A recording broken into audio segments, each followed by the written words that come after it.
Good morning. My name is Madhavan. I am with PRS. Welcome to our 13th annual conference. I'm so glad to be able to do it. The last 12th annual conference, we did it in 2019. First one was 2008, so we did continuously every year. And of course, COVID ensured that we couldn't do it, and we didn't want to do it as a webinar because it doesn't get the same feeling of meeting. So thanks for everybody to come in here. This also happens to be the 18th year of PRS. We just completed 17 years sometime back. So this is our last year of being a juvenile. From next year, we will have no excuses for not performing. So we still have a few more months of being a juvenile. Uh, Today we have 3 sessions and 3 themes. The first one panel is on the anti-defection law, and just to clarify, PRS as a policy does not take positions on issues in general, but we have put in an exception for ourselves in this in general concept, which is that we will take a position on issues that affect the functioning of parliament and legislatures. So we will not take a position on other issues, but anything that affects the functioning of parliament, of legislatures, we actually talk about it and we champion reform there. And one of the things that we have noticed is that the anti-defection law in a way hollows out the entire idea of what a parliamentarian or an MLA is, because it has no freedom given to the legislator to act. So the first session we thought we should have a larger, greater public discussion on that, the way it works, etc. The second and third sessions are focused more on state legislatures. One of the things that we have noticed in our working over the last 17 years is that there is little attention being paid to states compared to what happens to parliament. But if you actually look at the Constitution of India, most things that affect us on a day-to-day basis are list 2 or maybe list 3 where the implementation is by states. And we are not paying attention to what states are doing. So we thought that's more important. Also, if you look at the spending, states together spend 1.5 times what the union budget is, what the central government spends. And again, you will see in a few weeks, 2 weeks before February 1 to January 15 to Feb 15th, all newspapers talking about union budget, nobody looking at states. So we thought we should get more attention towards these. So those are the 2 sessions. May I request our panelists to come up? First, I'll ask my colleague Prachi, who would be moderating this session, to come on. The other panelists we have here, I'll just start from that end, or the way they're seated, Dr. JP, and most people here know Dr. Jayaprakash Narayan. He has worn several hats. He was an IAS officer. He then started working as a civil society activist, was a part of the NAC, was an MLA, set up a party, was an MLA, and he's now back to pushing for various types of reforms. We have Ms. Aditi Fadnes, which anybody who reads Business Standard, and I guess most people do, then at least have seen her passport size photo and the columns, and I have learned a lot from her. We have Mr. Ritesh Pandey. He is an MP from Uttar Pradesh, BSP. He was the floor leader till recently, one of the youngest MPs in Parliament, I guess. And we have an old friend, Mr. Alexo, who is a 4th term, if I'm correct, 4th term MLA from Goa. And which better state than Goa to talk about defections and anti-defections, right? So we thought we should get him here. We will also be joined, I hear he is on his way, Mr. Atul Bhatkalkar, who is an MLA from the state of Maharashtra, which has been the scene of the latest set of large-scale defections. So may I ask people to come onto the stage, and I'll hand over to Prachi.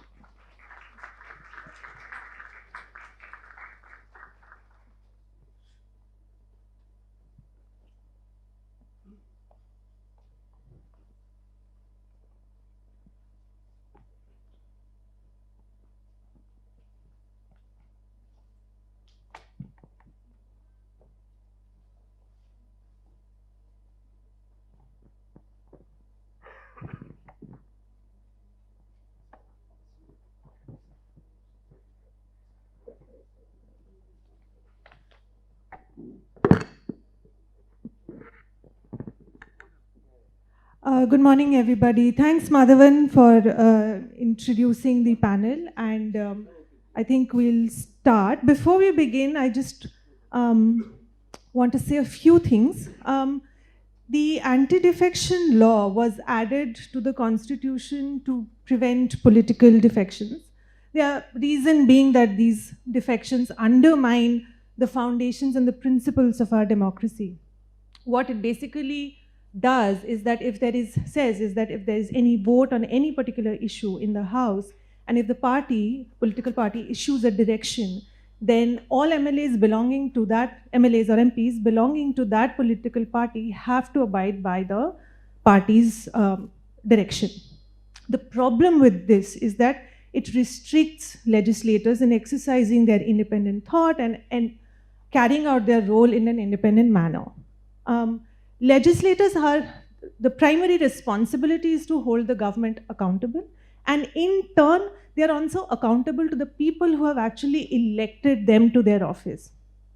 So if a legislator always has to abide by their party's directions, then they can't do both. They can't hold the government accountable. They also can't represent their constituents' viewpoints in the House.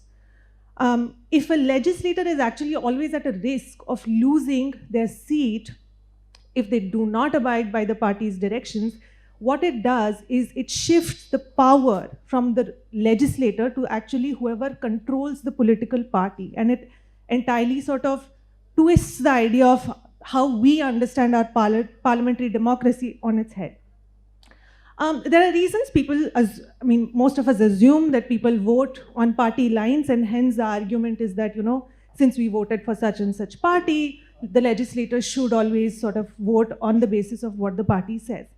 But that's not always the case, right? People also vote for an individual.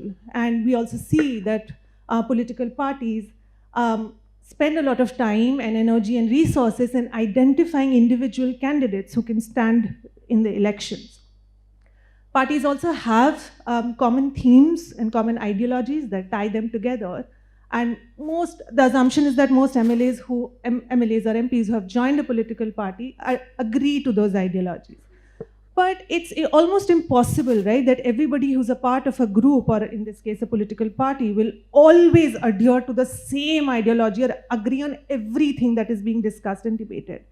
There may be cases where a bill or an issue is getting debated in parliament or say in a legislative assembly, where the legislator may not agree with what the party's position is, or the issue is adversely affecting the legislator's constituents. But the anti-defection law ties their hands. They still cannot bring up their independent thinking or their constituents' viewpoints ahead. We have seen this in other countries also, like let's take the example of, say, the US, where, say, abortion rights or gun control laws are extremely partisan issues. But we have also seen that there are, say, Republican leaders who are pro-gun control laws. So there, the legislators actually have the freedom to vote based on their beliefs, their conscience, or what they think their people who have voted them into power may want. But in India, that's pretty much impossible, because a legislator will always risk losing their seat if they vote based on their conscience. So how do we ensure that our legislators can hold the government accountable and in turn can represent their constituents better in our legislatures? There has been some talk of some reforms over the last few years. There have been a few private member bills that we have seen that have been introduced in Parliament, which largely talk about diluting the law and restricting the anti-defection law only to, say, no confidence votes in the House. However, as Madhavan said, we think that the anti-defection law must be repealed as it seriously undermines the role of legislators and restricts decision-making to a few people who control political parties and not to individual legislators. So with that, I will sort of hand over to our panelists here today. Dr. JP, you've been a legislator, you've been a civil servant, and you've long been a scholar, and sort of you've thought and talked about these issues a lot. I think we can start by sort of hearing some opening thoughts and remarks that you have about the anti-defection law. Prachi, I must first confess that I played a significant not decisive but significant role in the 91st Amendment. Because before that, one-third defections were rewarded, fewer than that penalized. I remember in Ritesh's state, his party suffered a great deal. If I remember, BSP had 54 MLAs at the time, 11 defected. The poor speaker could not decide whether 11 is less than one-third of 54 or more than one-third of 54 for 3 years. So this tamasha was simply not right. Therefore, I was part of the 91st Amendment. Arun Jaitley was the minister at the time, and Mr. Advani and Dr. Manmohan Singh, others, they all agreed. But I have come to believe that it's been a disaster overall. It has failed to, if I may go through a few slides in just 5 minutes' time. Could you put up the slide, please? Normally, I don't like PowerPoint presentations, but today on this issue, I thought there must be some clarity. It actually failed to prevent defections. And defections to the ruling party are perfectly okay. In general, somehow or other, they were never penalized. But defections to the opposition, in general, they were the ones that were penalized. And second, as Madhavan said and as you said, it has damaged Indian democracy enormously by stifling debate and by enabling extremely stupid legislations which have had profound consequences in the evolution of our polity. I'll give only 2 examples here. Both, I think, had transformed Indian democracy not in a good way. Muslim Women's Bill. It was a terrible legislation, we all know that. Many Congress legislators opposed it. But because of the whip, they had to fall in line. In my judgment, much of the communal polarization in politics of India is a direct offshoot of that particular incident. Aditiji, you know what happened. To overcompensate subsequent, I don't want to go into details. Take the impeachment proceedings of Justice Ramaswamy. This time, Mr. P.V. Narasimha Rao's prime ministership in 1993. The first one was in 1986. The only impeachment that went to the parliament for actual adjudication and voting. And the prime minister, for whatever reasons, decided to give a whip to his party, not to participate in the voting, therefore denying the minimum required sitting and voting. And that is a direct, proximate cause for making judiciary in India utterly unaccountable. Today we have the unelected, unaccountable body which is calling the shots in every sense of the term. We can cite many more, but these 2, to my mind, are very profound. Next slide, please. Ultimately, notwithstanding what my namesake argued, Loknaik JP, partyless democracy, etc., parties are an inevitable consequence of modern democracies almost everywhere except Switzerland, etc., don't count much. But it doesn't mean that parties are deities. You elevate them to a level of God and say, therefore, deviating from the party line is so sinful that you have to penalize them. And in a country where, in general, political parties are autocratic, they're family fiefdoms or private estates, and we all know the truth. To give the party leadership that kind of power over the legislative process or democratic process is a disaster. I have no doubt whatsoever. Theresa May, or later Boris Johnson, or later Liz Truss, how were they removed? Because the majority in the House felt that they were not fit leaders. We have no such provision. And the anti-defection law does not even recognize it. The whole Maharashtra thing, without going into who is right, who is wrong, we don't care. Everybody is in the same boat, is absurd. If a group of legislators constituting a vast majority, they feel that X is not the right leader, that they have no right to decide the leadership of the legislature party, what is democracy then? If we are serious about it, let's democratize political parties. Like in Germany, we have a federal law. And let's go for an alternative system, either a proportional representation, actually not either. Proportional representation with certain safeguards to protect our democracy from excessive fragmentation. And B, a direct election at the state level where this whole problem simply disappears because legislators are not defecting for ideological reasons. It's to have a finger in the executive pie. Ours is a parliamentary executive system. And it has done immense damage. Apart from this, this is a smaller reason why we should switch over. Misgovernance has become endemic now in our states because MLA has a finger in every single thing. And even a good government cannot, a good chief minister cannot govern. And ensure rule of law, because many opposition people, when they join the ruling party, the complaint is we are neglected, our constituency is neglected. These are real complaints.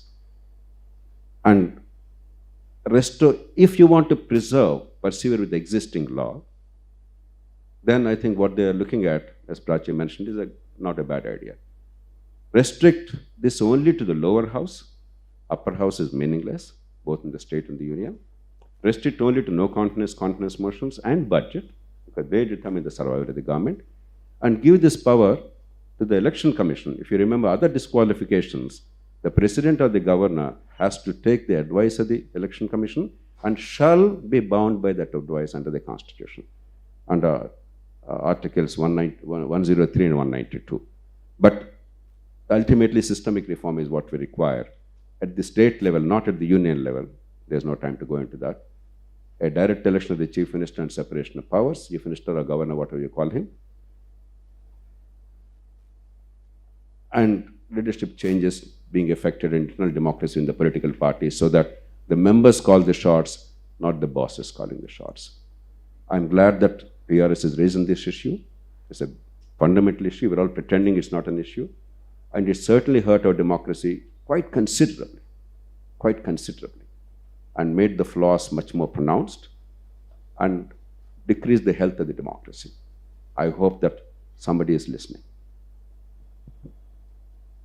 Thank you, sir. Mr. Atul Bhatkalkar, Maharashtra actually has been in the news for the past several months because of the recent case that happened. So do you want to sort of reflect on that or have any initial thoughts you want to share?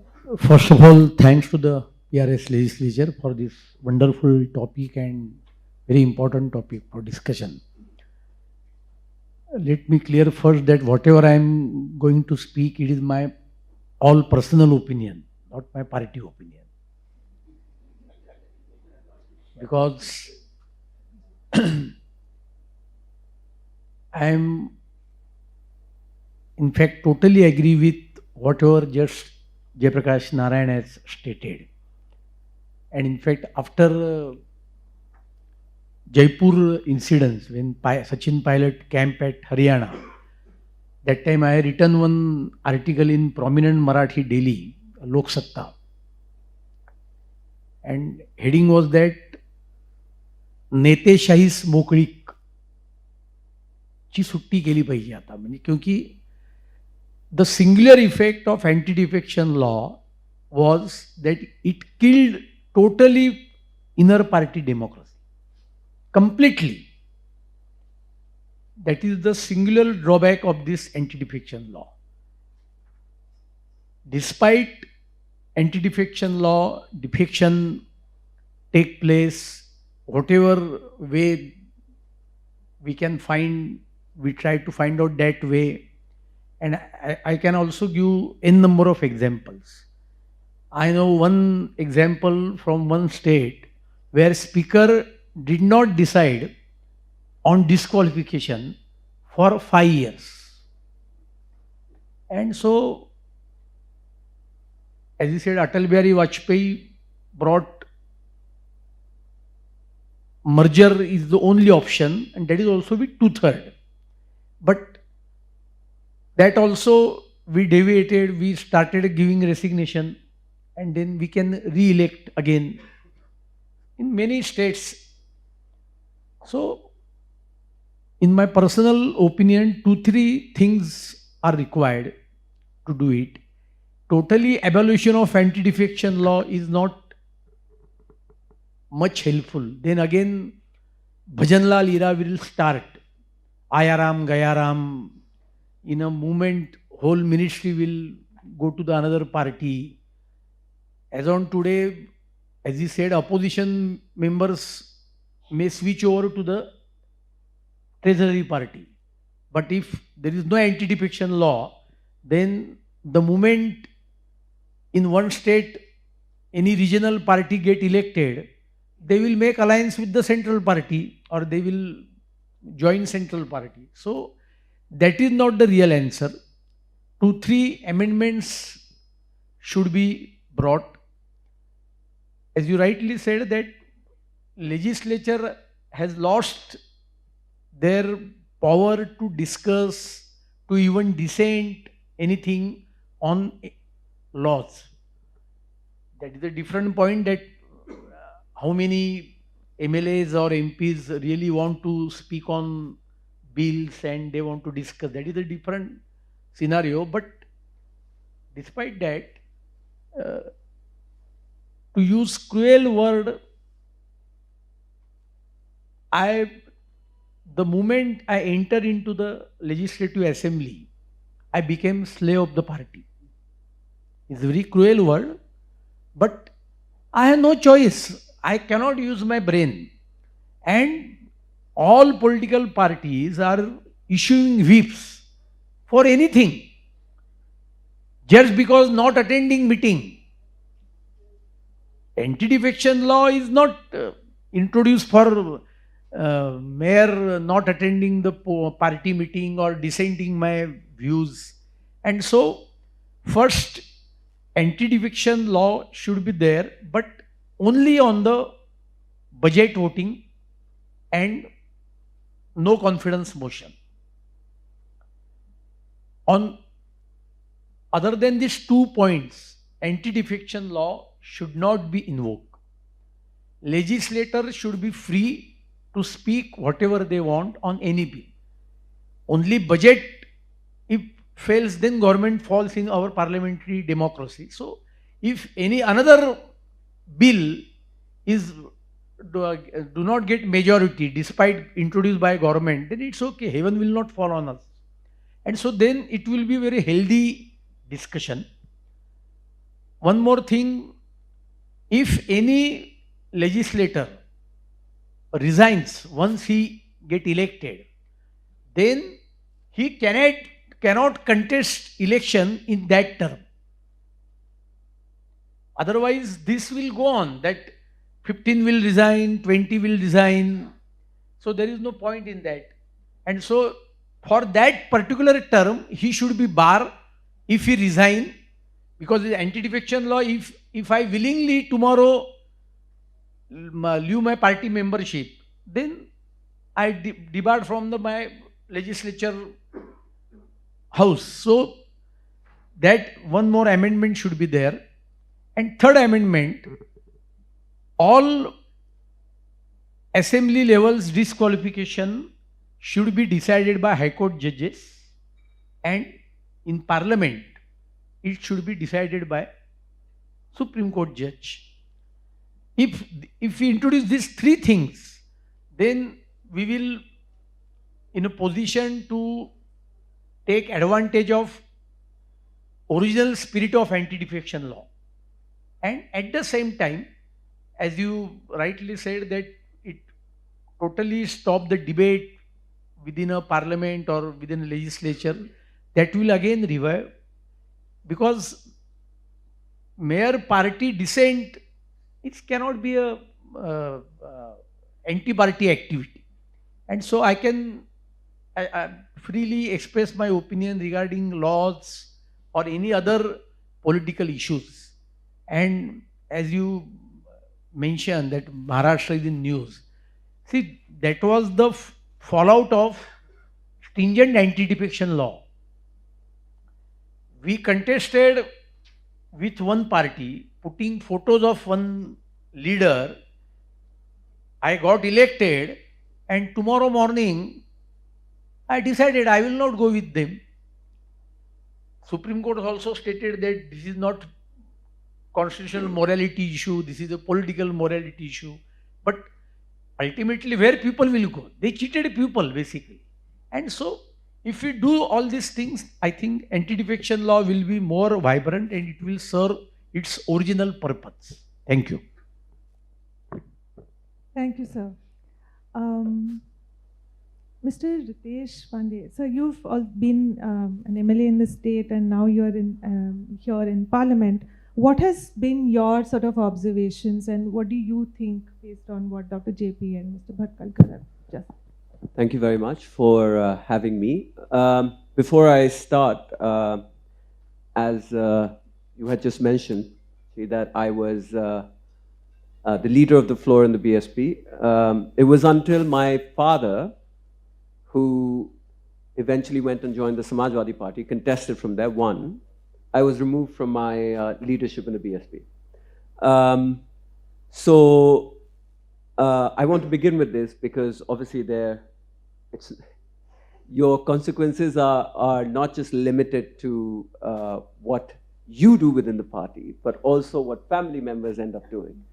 But having said that, I very much agree with what the two panelists before me have said. One of the things that I find is that we have to look at it from the perspective of the voter as well. How much of the voter is actually aware what is happening once they have chosen their representative and they go and what they're doing within the party and how much of their voice is heard. Essentially, after about 15 years of active politics, I've lost one election, I've won two. Individuals, I think, at least in rural India, individual voters are not very aware of how laws are formed and by what laws MPs or MLAs are governed and how free they are to vote or to argue their points once they go to the respective houses. I'm going to deviate a little bit here and come back on the anti-defection laws. Essentially, what I feel is that most voters see their, and this is obviously common knowledge, see their representative not just as somebody makes a law, sits and votes on laws. That's in the voters' understanding, that is the most minuscule job that they have, and it's not very important. What is really important for the voter is that you're present in their lives and helping them out with their daily challenges that they might be facing in their lives. So from getting a hospital bed in COVID to, or even without COVID, to getting an admission in a school, to getting a small patta that might have been challenged or a piece of land that might have been challenged by his neighbor or her neighbor, to then get it in their favor. And they would do the rounds everywhere, not just to the MLAs, MPs, but whoever holds a power to influence.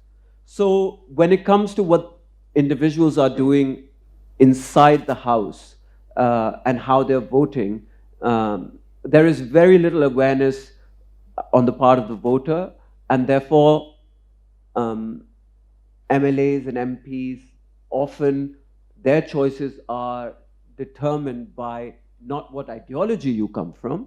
I think very few would, I mean, obviously it's at the back of your head, you know, what you've been fighting for and all of these things. But at the same point, it's also where the power rests. How much can you help your constituents if you are in the opposition?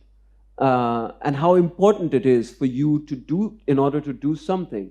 If you pick up the phone and you call a local, you know, level SDM or SP or DM, unless you're in the ruling party, the chances of them taking you very seriously is far and beyond. You know, it's really far off. So for the 5 years, if you want to get re-elected, it becomes extremely important that you have an influence over the system, and that comes with being part of the ruling party. And therefore, you always see this horse trading that happens, and strategically people think whether they can form the government and come back in. So that's, I think, from the voters' point of view, they are very much involved in this hero worship, where they want their MLA and MP to be able to call an SP, DM, or whatever, and shout at them and demand them to do their work, whether right or wrong. And in order to get into those sort of positions, which is the ruling on the ruling side. Individual MPs and MLAs will go to all extents, which includes defecting from their party and jumping ship in order to achieve this. Now, whether it allows for an elected representative to do this, and whether it's morally correct or not, is obviously the big question. And most of us here would certainly agree that it isn't. You come in with a set of ideology, and that's what you would stick with. But I would again then take it back to the voter. How accountable is the voter keeping these individuals? And that is something we need to think about. And whether when this happens, like for example in Maharashtra, not in Maharashtra, in Karnataka and in Madhya Pradesh, there were re-elections within 6 months when people had defected from their parties. And I think, I think 11 out of the 17 in Telangana, in Karnataka came back to power. They got re-elected. And about, I think, if I'm not mistaken, maybe a similar percentage, 7 or 8 or maybe 10 also came back from in Madhya Pradesh. That essentially shows that the voter has actually endorsed their switch, at least to the ones that won. But again, the question is, and as an elected representative, I think that even these are influenced. So once you get into power, you've got 6 months. In these 6 months, you can go and promise all the roads, all the development work. You can get a lot of work done. You can get a district magistrate of your choice, a SP of your choice, transferred to the Zilla in order to get your work done, and therefore you have more influence. So all of these things run far deeper, and essentially we have to also think about how to educate our voters on these things. And this is something which will come with further maturity. I think in the last 75 years, Indian democracy has come a long way. I also feel that that awareness has improved many-folds with at least individuals like Kashiram who have gone out and actually educated a huge swatch of the Dalit community and made them aware of their rights to vote and how they can influence, how they can have influence over their own lives through this process. And that slowly has come up to a level, and I think this level needs to be further built up, where this understanding is rooted in terms of how to hold their MPs and MLAs accountable based on the ideology that they have come into power with. My second thing is, as part of I've been in the assembly in UP. Now I'm a member of parliament. I've experienced many things. I know that when Article 370 came up for debate, there were members all across in the opposition parties and also belonging to the other faith, maybe in different parties that were there, did not end up voting against it, even though they wanted to, because of this this law in place. So essentially, it then hampers your ability, and even they have to go back and answer to their constituents. So I know people that did not get up and speak because the party's view was to support, and they could not speak because if they did, then this law would come into place and they could be disqualified. And of course, then they face the brunt of their constituents, because obviously they're coming from a constituency, not only just they belong to the faith, but they also came from a constituency that was dominated by people who thought that that Article 370 should not be removed. So, this is the extent of what it means. It also means that defying a particular constituency through its member, because they're part of a particular political party, which essentially in none of their manifestos, nothing they would have said that they were going to bring such a law in. And so they had subscribed to something, or to a political party that believed in what the status quo in Kashmir would be at the moment. But they eventually, because of the majority and the pressures of the majority, they ended up being quiet. And the ones that wanted to speak also to reach out to the constituency were not, well, they couldn't, because they could risk losing their membership. So, these are the things that obviously hampers the ability of an elected legislator to actually represent contrary to what the party wants them to, but keeping in mind their voters and what they wish for them to say. And finally, I would also bring it back to one more thing. I mean, Parliament and the assemblies more so, they don't function. There is, I think in UP, I had at the time it's called Rule 51. I had raised while I was an MLA, and I had raised an issue about, that in the rules book, it says that 90 days have to, 90 days the assembly has to function. And it was on average over the last couple of years, if you look at it, it's reducing. And I'm sure in this year, it would even reduce further. They're functioning close to like 25, and I think now it's 15. So you can imagine, like, essentially, these members are just being elected. They have, a status. They can go and call the SPDM. They have access to them. They can maybe take their constituent and make them visit them, which otherwise might be very, very difficult for them. But the legislator cannot hold the executive accountable until the House is functioning. That is where the powers are. I will give you two very small examples of, generally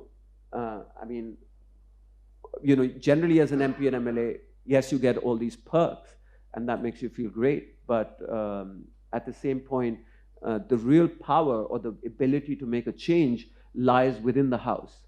And you realize that when you put questions, and especially in the Legislative Assembly, because there, you can have the grassroots level impact that one hopes to have. So I'll give you an example, and I'm bringing this there again because you can then connect it to how we want to help our voters and how we want to make a change in their lives, and how, in order to have power to do so, you need to sometimes be in the ruling side, especially when the assembly does not function and you don't get your ways across. So let's say there was a piece of land that had been taken over by some strong men which belonged to the state. Now, I can call the SP and DM and I can give applications saying, and which I did, that the local villagers there have come to me. They've said that piece of land where a local primary healthcare center is supposed to come up is not being built, and there are some strong men locally who are farming on this land. Now, after repeatedly telling the district magistrate, the SDM, and putting all these applications, nothing happened. The 15 days or so that Parliament Assembly functioned, and it functions for a week at a time, or maybe 3 days at a time in UP, I managed to get this one question across, and it came, and it was on the floor of the House, and I said that, is there this piece of land? Does the government own it? If yes, do they know that it has been encroached upon, and that primary health center is supposed to come there? And if it is, when is it going to come? I mean, when the day before that question was coming, it goes to a week before it goes to, I think, at the district magistrate level, and they have to reply. Now, because they have to reply to the House and they cannot lie there, within a week, they they had like a proper flourishing, field on it, with gehu and all of that coming. They plowed it. They constructed a little neve to show that the center was coming up, and they said, we're looking for more funds to build it. So essentially that came back because of the power of the House. Now, the public needs to have the Assembly and the Parliament function as much as possible to be aware of what is happening inside it, and to understand that members, when they do go there, that's where the real impacts and where choices are made. There was things on the budget that was spoken about, and also no confidence motion and everything. I think at the same point, there has to be some ability, some discussion that has to happen, especially on bills and all of these things, where concessions based on your voting, which happens in rest of the world, can be brought upon just by individual members being, sort of reached out to in order to vote in favor of a particular bill or not. That way, there is more power with an elected representative to at least negotiate and to barter for things that could help their constituents, that could help their state. I hope that sheds a little bit of light. Thank you. No, I think it brings about the sort of entire dichotomy that exists, right? That who is the legislator accountable to? Is it their party bosses, or is it the voter? And I think also you've, thrown a light upon what are the other sort of ways in which our legislators are restricted in the way they can exercise their role. Mr. Alexo, you have been a long time MLA in Goa, and like Madhavan also joked about it. But Goa actually has seen a lot of these cases of anti-defection, and more recently, actually, we also saw in the recent elections, following the recent elections also. So what has your experience been, and what are your thoughts on whether this law should exist or not? Thank you, Prachi, for giving me an opportunity. In fact, all the panelists are seniors. I think I'm a junior here. Well, Goa being a state, I think all of you mostly love to come there. And I think because of that, lot of anti-defection and everything is happening there, maybe. Anyway, see, we have one nice act also called the Gambling Act. See, we have made that Gambling Act into a anti-gambling act into a gambling act. See, we are so smart. We have made it into a, now we have anti-defection law, we have made it a defection law. So now, from here, if I start, I don't know where to stop. But then, I think the panelists are right. I think they are all seniors. I think Mr. JP Saab has said something nice. We don't know whether to agree or not to agree, because that is the situation now. The first part, I would look at it. In this existing circumstances, can you afford to, not have be free and speak what you want? This is one first part. Because the second part is, you could speak what you want in the assembly. I look at it as a legislator. You could speak what you want. You could speak against a bill. You could speak against budget session and not vote. Vote along with the party. The third part is, if you have the right, you speak and vote against it. And the last part is, how do you do it now? If at all you want to go by what you are saying, or rather today's stand what you have taken, if we have to do it. Because it's very difficult. Now, for example, rightfully, wrongfully, one of the panelists said that, he says that, people want their job to be done. The people, the voters have become so demanding. It's difficult to, get, and our state being a small state, I think we have got hardly 25,000-30,000 voters. I think we must be knowing around 22,000 voters by face. At least after I getting elected 4 times, and I've done 2 ZPs. I know almost 20,000 people. The touch is so that people demand, they want something from it. End of the day, when election comes, they tell you what you have done for me. What you have done for the society is your duty. Whereas I look at myself doing something for society, something for the people by and large. But the voter end of the day is asking me what I have done. So how do I act? What do I do? Can I afford now, for example, like in my constituency, like for example, an airport. A new airport is come. For example, South people didn't want the airport. Could I go against the government? Because the government took a stand, rightfully, wrongfully. Stand they took to have the other airport. But we could not, our voters don't want it. So how do I, what do I do? Walk out? Vote against when there is a whip? So I think, by and large, if you see, defections are taking place, you like it or not. Why shouldn't people not allowed to vote freely? Now, what to do? You should tell. How about to bring the legislation? I think there are quite a lot of for people who matter as far as legislation is concerned. Bring about a legislation which we can do. Like you said, in the states, people can vote against. Like a Republican would go with the gun rule. So that way, if something can be done for important things like budgets, like issues which matter in the constituency, and second, matter of principles. I know there are not, we don't find them nowadays, but some way, some powers could be given. So with this, I think most of the panelists have taken. I think one of the panelists took a long time, so I won't take a long time. I'll take a short time. So to make up for time, because people are, and I feel that now you should give us what to do and how to do. And the last, if not the least, if we have a strong legal system, I think all this doesn't matter at all. So if defection could be, there's some teeth should be given to by giving election commission. I don't know whether the election commission will really do a good job or not. Today everything is a big question mark. The answer is I don't know. Well, with this, I think I'll sum up and we can go ahead with the next. Yeah, thank you. Thank you, sir. Aditi ma'am, you have observed politics for decades now, and you've been such a close observer.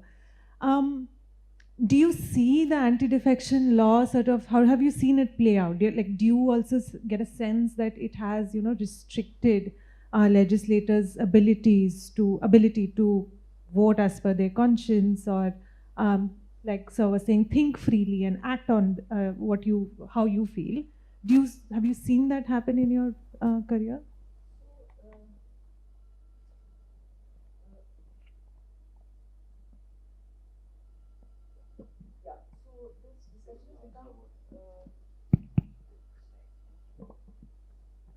This discussion has become really serious.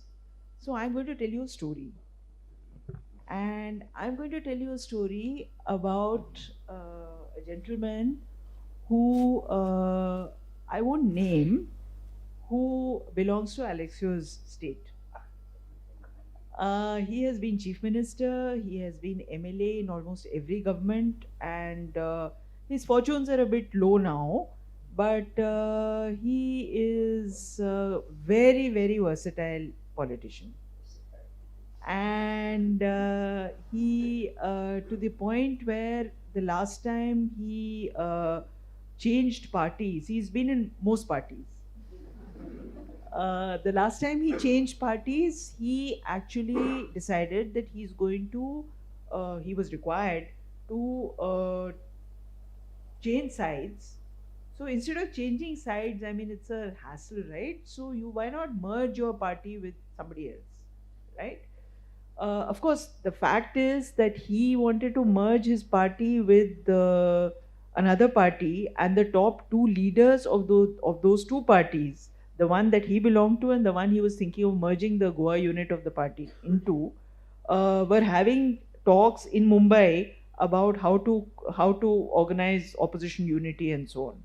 So he is the sole MLA of a party. He wants to then decide that he wants to cross over to the other side, because he can see on the horizon that party B is probably going to be a constituent of the new government that's going to come up in Goa.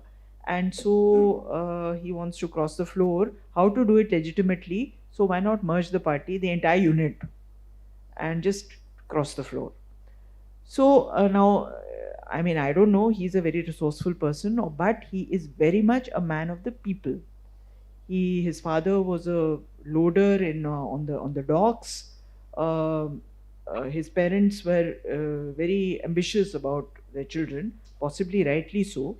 So one brother was called Roosevelt, and another brother was called Kennedy. But the fact is that he belonged to the people, and he felt that whatever he was doing was with the interest of the people in mind. So this is where the conflict or the tension or the pulls and pressures of politics come in. There are ways in which you can uh, not exactly uh, not exactly buck the system, but sort of find a via media around it. And I found that for instance during budget sessions, um, uh, particularly during PV Narasimha Rao's time, it was a very traumatic time for Parliament. You had a new set of thinking and very painful economic reforms which the government had undertaken. At the same time, not every MP understood what those reforms were and what they could lead to, but they could see the effect of those reforms in their constituencies. For instance, the privatization of the Khetri mine in Rajasthan left a lot of people, a lot of labor completely helpless, completely unemployed.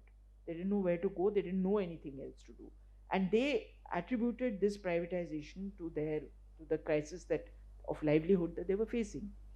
So, I mean, the government had to do that, but MPs were not able to comprehend it, worse, were not able to explain to their constituents what was going on.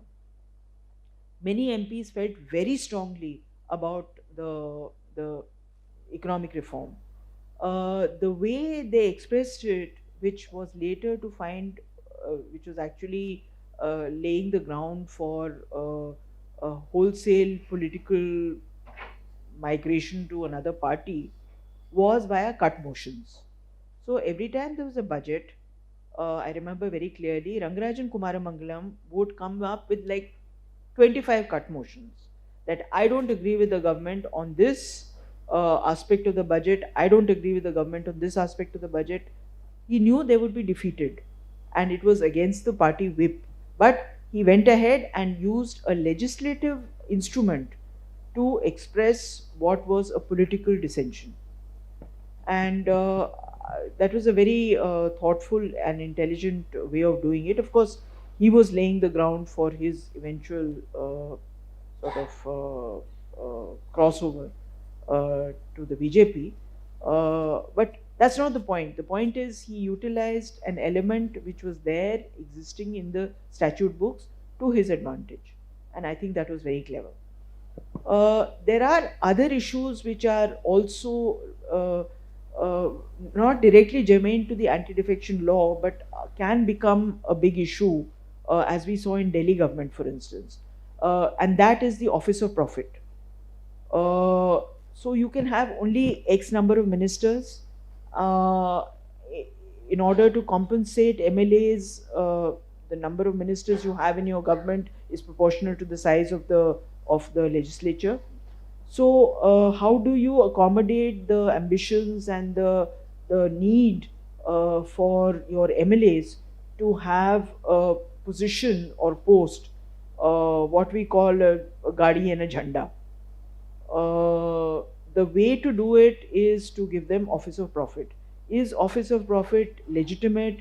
Is it a way in which you can lure people from other parties into your parties and therefore buck the anti-defection law? That also is a question that we need to address. The last thing that I want to say is on the question of the quote unquote the high command. I find it embarrassing as an Indian, as a voting citizen, and as a taxpayer, when people of the ruling or the opposition side chant a leader's name inside parliament. It is embarrassing. But they all do it because they want to be noticed and because they feel that if they are noticed, there will be, I mean, it could be out of, how shall I put it, genuine love and worship, feelings of affection to your leader. Of course, it could be that. But it could also be a way in which you express what the High Command wants you to do. And I have seen from the press gallery of the Lok Sabha and the Rajya Sabha leaders of the parties signaling to the rank and file, the backbenchers, to now start the chanting. This has happened both when the opposition when the Congress had an absolutely, huge majority in the Lok Sabha, as well as when the BJP has a majority in the Lok Sabha now. So I don't know. It's not really defection, but it kind of defines the idea of a high command, which we need to review in the light of the anti-defection law. The last thing that I want to say is, what do you do when you have serious differences on issues of economic policy of your party? Many MPs have said that they don't agree with this or that they would like more information, say, on issues of security and defense. They would like more information on how much land has disputed, but how much disputed land has been lost to a foreign country simply by, across border skirmishes and what the Americans call salami slicing. No MP can actually get up and ask this question. Part of the problem is the whip, and part of the problem is the fact that you don't know how the party is going to react to this. And this, again, to my mind, is anti-democratic, not just undemocratic. And for these reasons, I am fairly quite ambivalent about the anti-defection law, how much it has succeeded in working. The Goa MLA who was so ingenious is one example, one end of the spectrum. And the current standoff and kind of standstill on China's incursions into India is at the other end of the spectrum. Thank you very much. Thank you, ma'am. I have a few questions based on, I think everybody's sort of come up with some really interesting observations through their entire careers. One thing, if we think about the setup of our parliamentary democracy, it is that whoever is in government should enjoy the majority of the entire house, right? The majority of the legislators should support whoever is in the government. But with the anti-defection law, that's actually not necessary, right? I'll take a few examples which I think Dr. JP, Mr. Bhatkalkar and Aditi ma'am also said. Let's take the example of, say, a debate on a money bill or a budget, right? Where a disagreement almost amounts to a no confidence in the government. Now, the idea of a budget is that, the government has the taxpayers' money, and you have to ensure, it's the job of the legislator, every legislator, to ensure that the government is actually spending taxpayers' money judiciously. We recently actually saw that example in the UK, where Liz Truss lost her post as a prime minister because Tory MPs from her own party did not agree with her budget proposals. However, it entirely flips on its head in India, right? Instead of the legislator actually agreeing or disagreeing and then questioning the government, they have to agree with everything that the government has proposed in, say, a budget. So it effectively completely undermines the whole idea that the government needs to ensure that they have the support of at least the majority of the MPs. Instead, in, say, a no confidence, what the government has to ensure that they have the support of a few leaders, party leaders, as long as they have the support of the party leaders, you ensure that all their sort of MPs are toeing the line and voting for you if a situation so arises. So, which sort of brings back to the question that do you then see that the anti-defection law would work even in the case of, say, a no confidence motion also?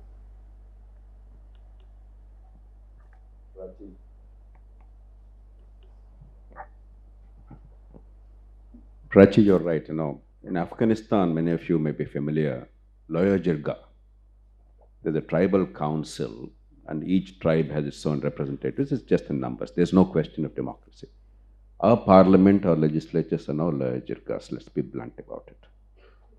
But having said that, there is a point that you raised.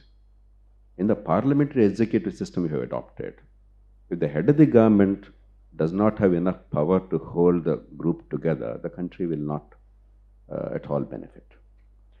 But my argument is the head of the government has significant institutional powers. For instance, the political patronage. You choose who are the ministers. You will sack the ministers at will. And up to a point, while enforcing rule of law and equity and equitable treatment, you certainly can also extend patronage in terms of geographic locations, constituencies. The third is, as a party leader, certainly you have some influence, even in genuine democracies with internal party democracy, in determining the fate of a member in future in the party. And it's working.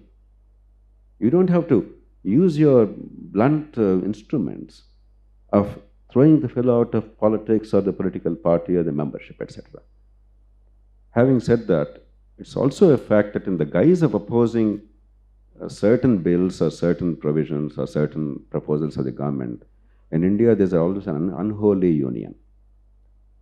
Narasimha Raw's government was sought to be brought down by both BJP and CPM, polar opposites. BJP was and is for economic reform. CPM was and is against economic reform. Both are more than happy to come together and bring down the government. Now, if you talk about defections in that context, I think which is more moral? Is the stability of India at a critical juncture and the financial sector reforms after such a collapse in the country, at least out of compulsion because of crisis, more important, or the parliamentary games for temporary political gain are important? So it's much more complicated than this morality play. This whole, this is right, this is wrong, individual morality and larger political morality in the context of national interests are two different things.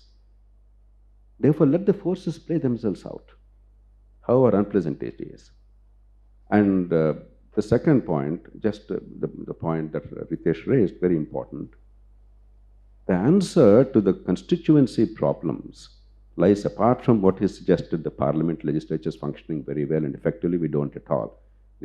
Because there is a constitutional provision that the budget should be approved, and because the provision that within 90 days, 180 days you should meet. Thank God these two are there. Otherwise, you probably would have one-day parliament. That's all. Today, we're reduced to that. But that apart, the real challenge is third-tier government. You see, the MLA today is the disguised executive for which he is not elected. But even in the media's eyes and the elite's eyes in the country, let alone the people's eyes, he is the executive or she is the executive. And you're holding them responsible for something they have no power. It's a very strange mix. Authority and accountability are completely divorced, and therefore the system is utterly dysfunctional. So we have to look deeper rather than this kind of silly fixes.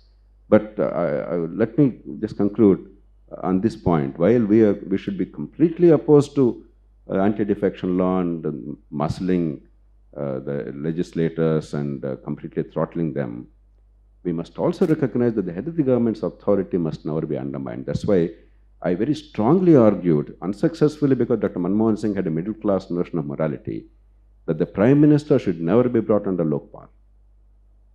See, the leader of the nation, if you have questions every day, if you unsettle the government, even for a trivial thing, it's a very dangerous thing. Let the parliament decide, not some unelected individual who may be busybody at that time. There are some things which will be way above politics. The country's future is far more important, whichever be the party. I pleaded with Dr. Manmohan Singh. He agreed privately, but he already made a commitment, and he's like you and I, very middle class kind of morality, and therefore he could not go back on that. It's a bad idea. So net result is what happened. You have a colorless, orderless, tasteless Lokpal. How many of you can name Lokpal? Doesn't matter. We guaranteed the failure of an institution by doing something very silly and seemingly moral. So we have to think much deeper about the institutions and the long-term interests of the country without undermining the voice and the accountability and the freedom of action of the legislators. Mr. Bhatkalkar, Mr. Ali, anybody, if you would also like to sort of share your thoughts on it.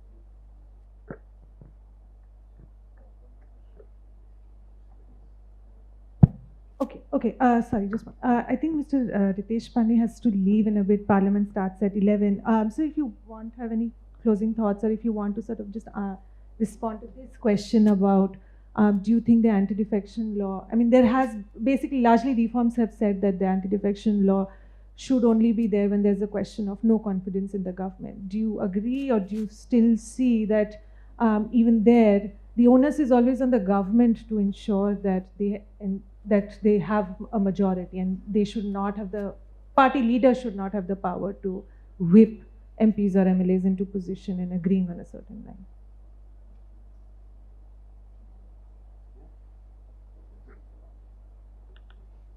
I think Mr.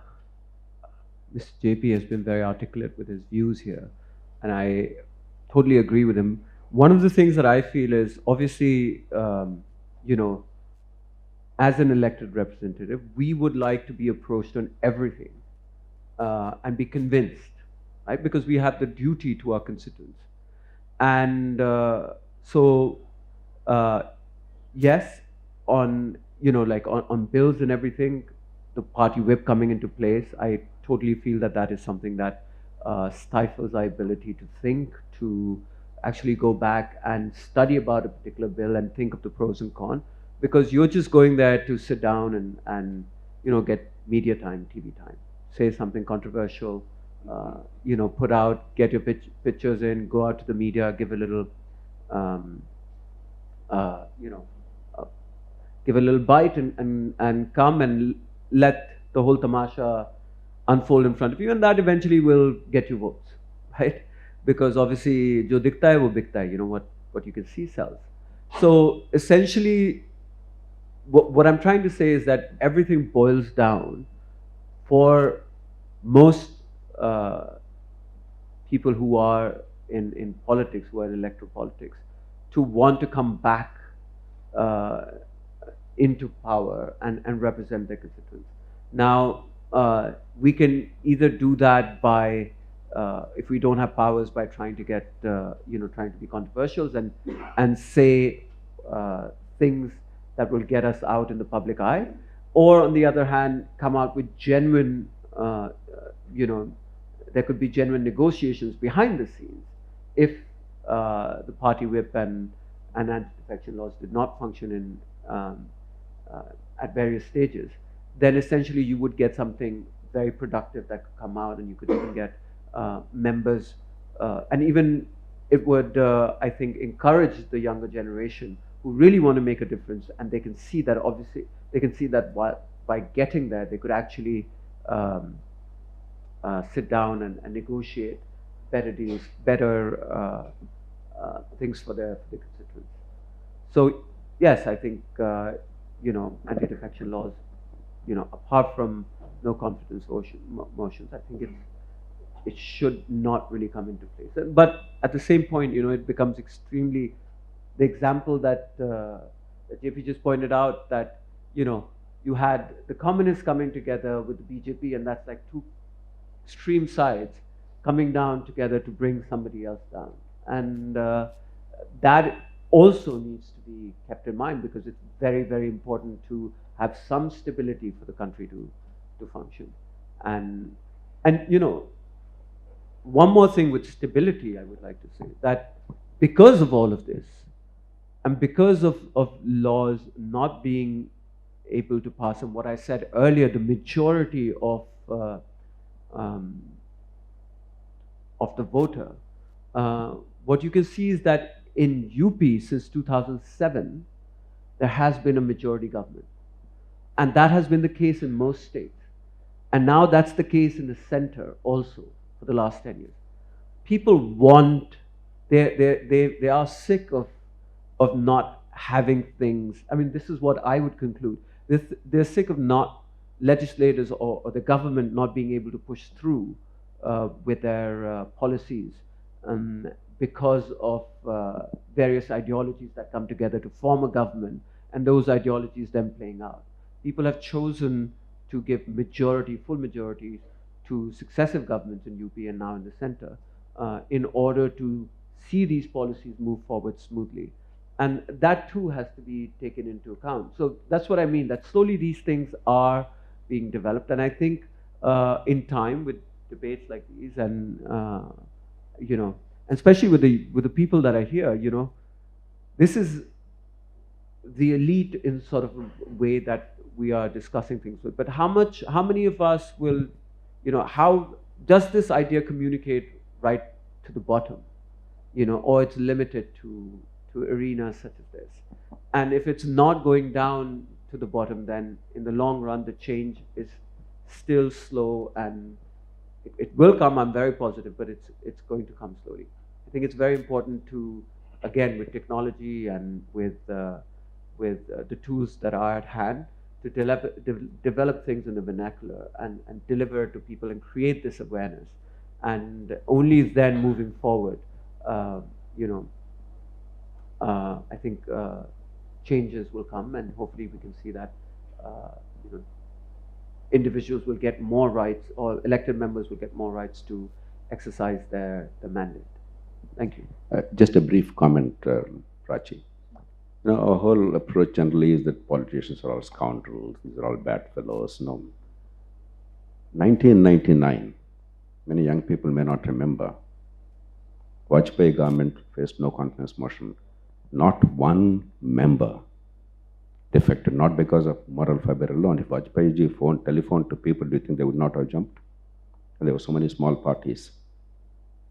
And there was one member, Giridhar Gamang, who was actually Chief Minister of a state, who for the first time in our history voted to bring down a government. The Speaker was asked to decide whether he had the right to vote or not. The Speaker said, I will leave it to his conscience, I will not force him. You could have easily said, you cannot vote.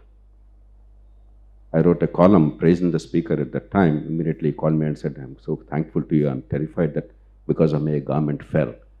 My God, what a... So, you know, don't be too cynical about a political process. Yes, things are pretty messy. The answer is not bulldozing the legislators. That's much, much worse. The answer is letting the process play itself out, but with certain safeguards to ensure reasonable stability and reasonable progress for the country. I have a small point. If at all these changes have to be done, I think there should be, you know, it should be not directly allowed the Speaker. See, some legislators are new legislators. They don't know the rules of the House properly. They just start talking. So you have to bring about, it has to be, you know, a system of three-party members should be, you know, coordinated, or something has to be done where previously it will be notified, and then he'll be allowed to speak. Nothing to stop him, but to see that whatever he speaks is, you know, is the right thing. Because we have had legislators, new legislators, they just get elected. I mean, it is a democratic right, they have got elected. But when they go to the assembly, they don't know what to speak. They just start speaking. They have no relevancy to the subject, not knowing the subject properly, not knowing when to speak properly, you know, when is the time to speak.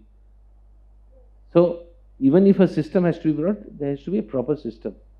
So, at all, I think we should all, I think most of the speakers have agreed, at least the panelists have agreed. So, I being an independent, I can take a stand. Usually, even when I was in the party, I was taking a stand. Took a lot of criticism for myself. I was not bothered about it. Because I believe that, see, we people are elected. I feel that we should exercise some right to decide what is right or wrong. Otherwise, we should not be called legislators. At least I feel. Doesn't matter if at all somewhere down the line we have to take a decision. At least if I am in a position of power, I would certainly, call it a day where we take a decision what is right. That much of stand a legislator should have. Otherwise, he is not fit to be a legislator. He is just a goatee shop, just very assigned there. That should not be. So I think I would look at it myself. I know I may be castigated for it, I don't know.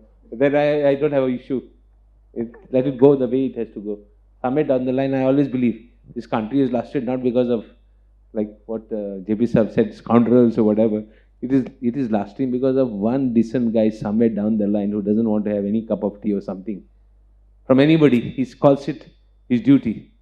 And the last is, I always believe that, you have to get frightened of that decent guy in the corner, not the rogue in roundabout doing rounds. Because that decent guy in the corner can take you to the gallows, whereas the scoundrel who is walking around cannot take you anywhere.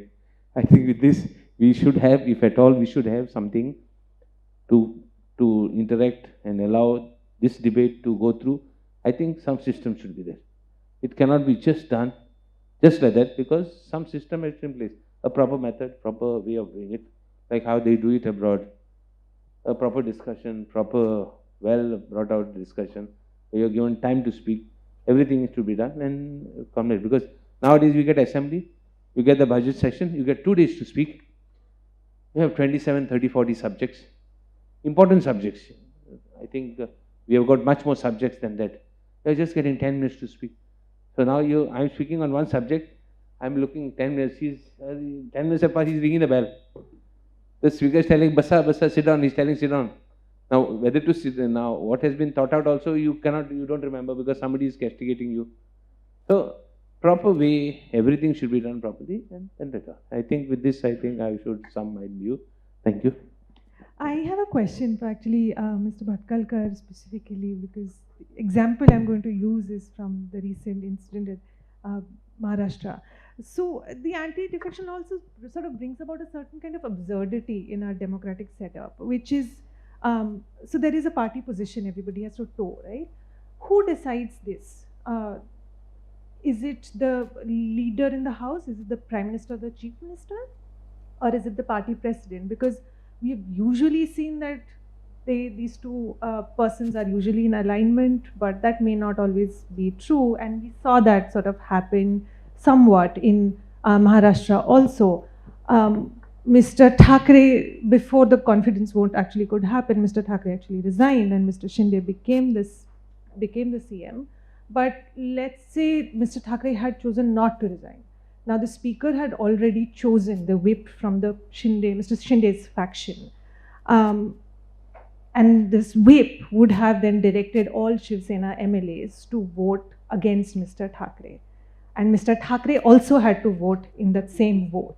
Now, what options did Mr. Thackeray in that case have? If he toes the party line, he votes against himself, loses his position, or he goes against the party whip, votes for himself, and gets disqualified and loses his seat. So it created this, it just sounds absolutely absurd, right? Like, how does a person in that sense vote? It also sort of subverts the whole point of which I was sort of saying earlier, that in a no confidence motion also, these kind of things could happen. So you have seen this happen in close quarters. So do you still sort of then agree that even in important decisions like this, this is how it should work, that there is some leader who's deciding, there's a 2/3 which forms the majority and then decides, and it completely depends on who is the whip at that time, and they have the power in that sense, and which is decided by the speaker. So what is sort of your thoughts on this? See, your concerns are very right, but this is not related with a stringent or less stringent anti-defection law. This is much more related with our maturity level, our systems, because there is no inner party democracy. As you ask, who takes this decision? As far as I know, barring BJP, all other political parties are family parties. So only one person is there, he takes decision. do you hear that election committee within a Shiv Sena, or for that matter any other family parties? In BJP we have election committee, we have parliamentary board at different level, and so in my personal opinion it is much more related with the overall our systems, that which we have to improve. In ideal situation we do not require anti-defection law. In ideal situation, if at all I have to quit BJP, I can, and I can get re-elected. But in my personal opinion, unfortunately, reason may be different from everybody's perspective, but even after 70 years of independence, as a system, as a government, we failed to solve the basic problems of the people, citizens of this country. I every day sit in my office, people come for what? Today there is no water or water shortage, roads are not proper, I have some medical emergency, I am not getting bed, or expenditure is too much. And those who can afford to all these things, they get elected again. That is the reality. If I want to get elected again, I have to sit every day, I have to address each and every issue which comes to me.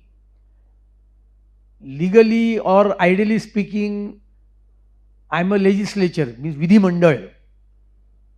Vidhi means law. My only job is to make law, to keep eye on the expenditure of the government as a legislator. That is my only job. But if tomorrow morning I will say this, forget getting elected, I will not get ticket also. See, this is the reality. So there is no point in becoming cynical. That is as he said, majority people are good people.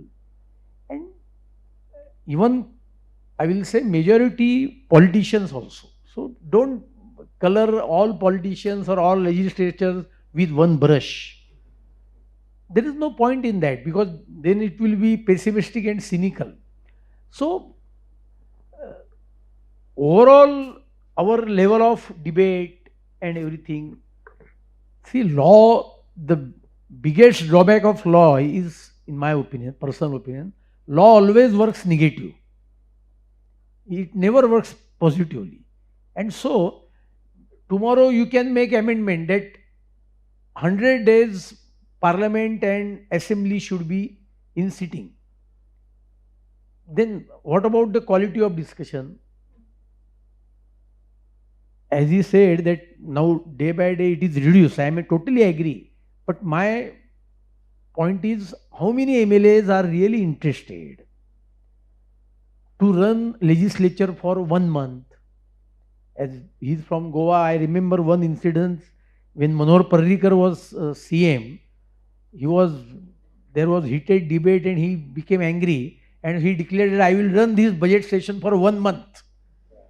Huh? Am I right? And then an opposition member came and खत्म करो बाबा, इतना कौन चलाएगा, 1 महीना क्या चलाना है budget, अभी 1 महीना बात करना एक एक मुद्दे के ऊपर. Yesterday I was telling to Manas, I got award in my first year. That time I said that there should be law कि any MP or MLA when speaks on the law, all these newspapers and media should publish that, mandatory. I have never seen that any newspaper in Marathi or in English in Maharashtra has published anything. Forget me, any other leader, he spoke on legislation. It's a very unfortunate thing. In assembly, in Maharashtra, what they say, आता काय business है, नाही आता काय हे नाही ते नाही, मग चला बिलं काढून टाका. म्हणजे बिलं काढून टाका म्हणजे निकालो फटाफट. अभी मेरे को याद है कि हमारी सरकार थी तब एक अंडरग्राउंड केबल डालने के लिए एक लॉ बनाया सरकार ने कि बाबा उसको कॉम्पेंसेशन ये वो. One minister of state was answering to the that debate or law. I wanted to speak, so I raised my hand because in city we have issues with Mahanagar gas pipeline. Society do not permit for next society's connection. So I was consistently raising my hand.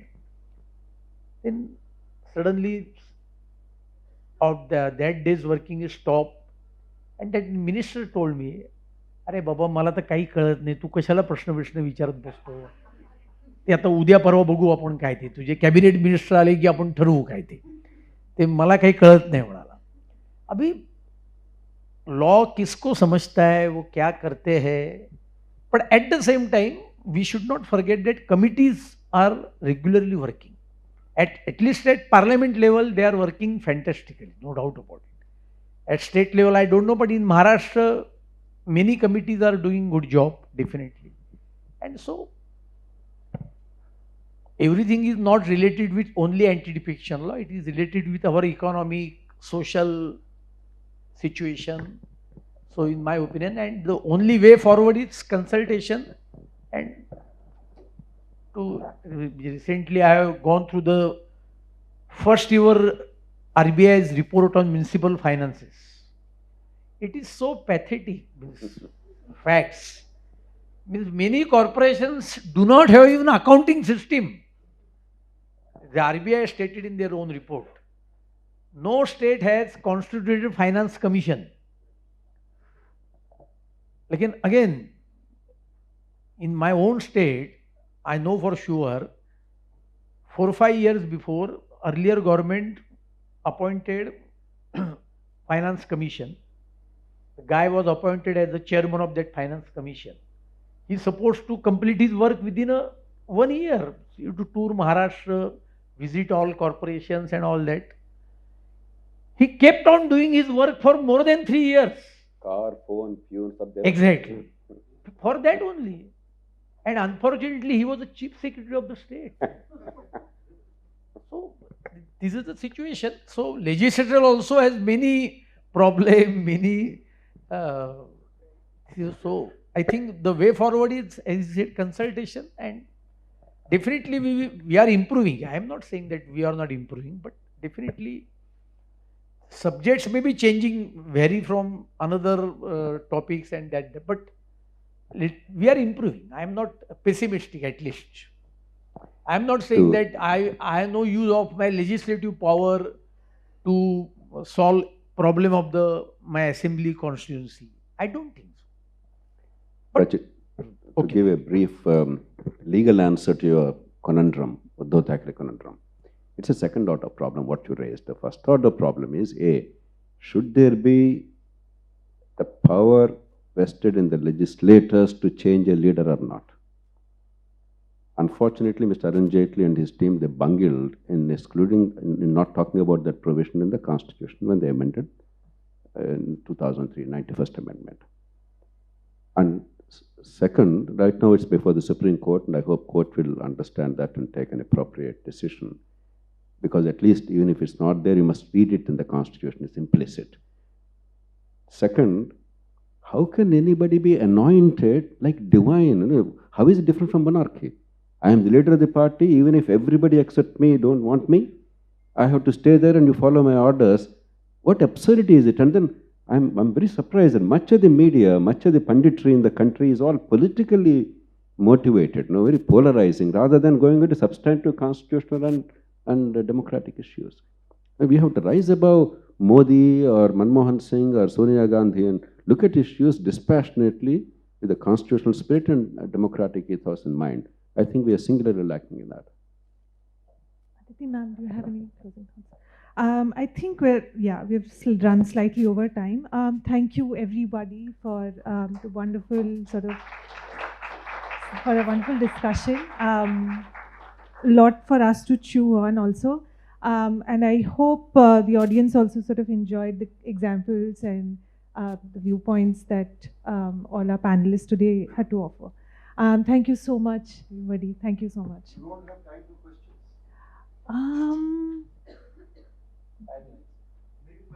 Yeah, sure. 5 minutes. Yes.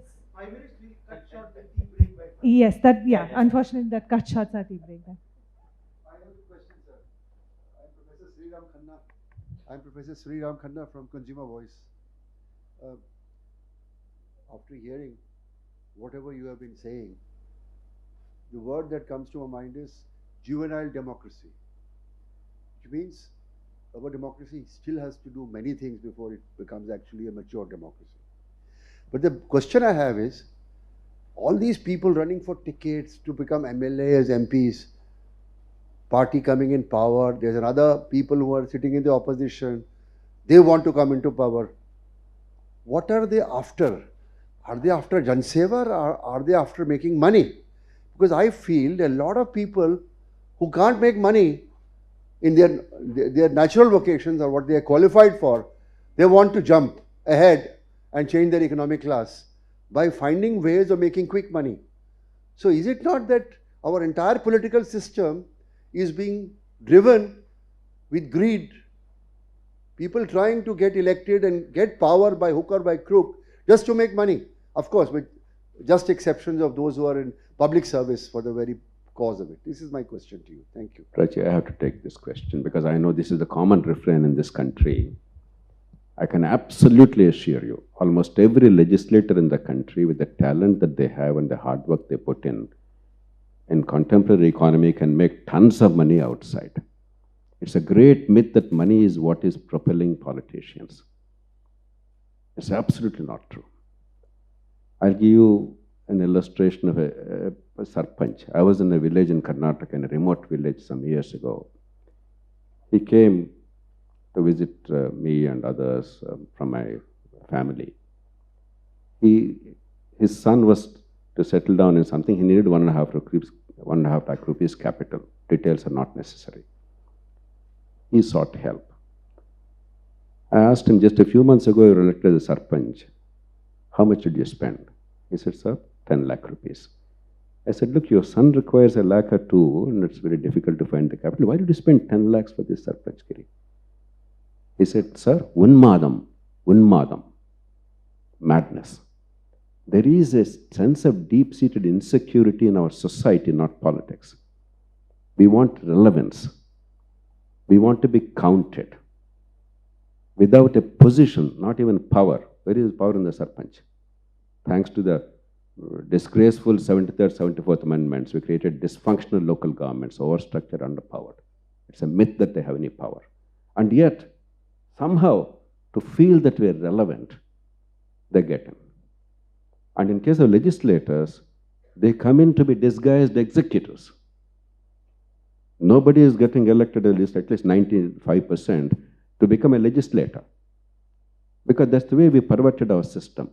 Therefore, the point Maharashtra legislator talked about is very, very critical. Unless the third-tier governments are genuinely effective and accountable and empowered, you will never improve the second-tier legislature. Therefore, I would appeal to Madhavan and PRS to look at the third tier in order to improve the second tier. The second tier is performing the functions of the third tier. Nowhere in the world does it happen. Even in China, an autocratic country, 35 to 40% of the expenditure of the government is at the local level. India, maximum 3%. If you take out Mumbai, it will be 1% or something. We are absurd. Pakistan, Bangladesh, they are much better. We have an absurd democracy. Power is, earlier they used to say 3 M's, PM, CM, DM. Now I think increasingly PM and CM. Others don't matter at all. You can't run a system like this. It's not a morality issue. It's a functional issue. So it's not true that legislators are all rascals. They want to make money or they cannot. You know how much of organization and ability to reach out to people, to persuade them and deal with 1,000 demands a day? How much it takes? How much of organizational power? How much of ability and intellect to reconcile? So this debunking people as if, that's one class and all the good people are outside, all the bad people have entered. It's very Indian. That is actually immature. A democracy takes time, decades of time, maybe centuries. Britain started in 1215 Magna Carta. Even 1900, Britain was in a thoroughgoing mess. at least until 1860s, maybe 1860s, Gladstone's time things improved. One MP wrote to his constituents a letter. He said, you know, and I know that I bought your constituency for £3,000 sterling. In those days, limited electorate, you simply spent the money and they shared it. You do not know that I know that you already sold this constituency to another gentleman for £5,000 next election. And finally he said, what you should know is that I already bought another constituency for £2,000. Therefore, both of us are winners. That was in 1860s. Things changed. Democracy is a messy system. It's a complex system. It's a difficult system in the best of circumstances. See what's happening in the United States. They can't even decide who won, who lost. At least in this country, we never heard that doubt. And there was always peaceful transfer of power with all our imperfections. Yes, bribery, yes, buying, selling, but there's peaceful transfer of power, barring one exception. Jagadambika Paul refused to literally go hand over power when the late BJP leader, he passed away, Governor of Kalyan Singh, he won the floor test. This man locked himself inside and the chief secretary and others had to bang the doors for 2-3 hours. Luckily, wisdom prevailed. Otherwise, there would have been a situation where there was no peaceful transfer of power. And the paradox is, when you talk about anti-defection law, where is Jagadambika Paul now? He's a 2-time or 3-time BJP MP. So don't take out this whole middle-class morality from this discussion. Look at what's happening to the country and the political process. Don't make it, this is right, this is wrong, this is black, that's white.